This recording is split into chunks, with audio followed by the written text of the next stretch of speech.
अहमदनगर येथे मागच्या कालावधीमध्ये मॅकडॉनल्ड्स मध्ये जे कारवाई झाला त्या फार महत्वाचा कारवाई झाला आणि तिथे जे पदार्थ जे बनवले जातात चीज म्हणून जे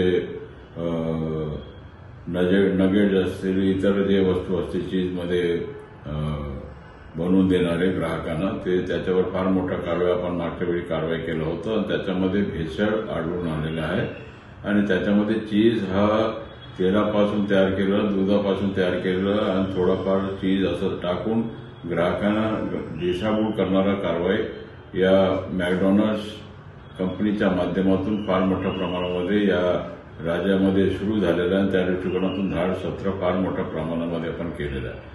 फार मोठे तक्रारी आपल्याला या राज्यातून येत होते आणि त्या दृष्टिकोनातून कारवाई आपण केलेलं आहे आणि सर्व जे आउटलेट्स असतील मॅकडॉनल्ड्सचे सर्व आउटलेट्सवर आपण सगळं अधिकाऱ्यांना सांगितलेलं आहे की त्याच्यावर ताबडतोबीने कारवाई करा आणि अशा प्रकारच्या कारवाईचा रिपोर्ट ताबडतोबला आपल्या मंत्रालयामध्ये आला पाहिजे अशा प्रकारच्या डायरेक्शन आपण दिलेलं आहे आणि हा मनुष्यहानी सारखा गुन्हा झालेला आहे आणि फार मोठ्या प्रकारच्या भेसळांमध्ये जे पक्वान जे तयार होत आहे तेल सुद्धा जे वापरलं जातं वारंवार तेलाला गरम करून आपल्या लोकांना दिशाभूल करण्याचा काम या मॅकडॉनल्ड्स कंपनीच्या माध्यमातून सुरू झालेलं आहे. त्याच्यावर कडक ते कडक कारवाई करण्याच्या दृष्टिकोनातून सर्व अधिकारी कामाला लागलेले आहेत. त्या आपण फार मोठा कारवाई या कंपनीवर आपण करणार आहोत.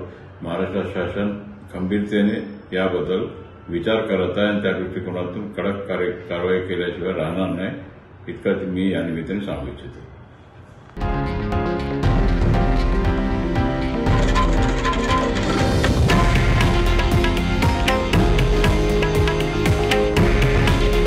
हे आहे देशातील नंबर 1 न्यूज नेटवर्क आणि आपण पाहत आहात TV9 मराठी.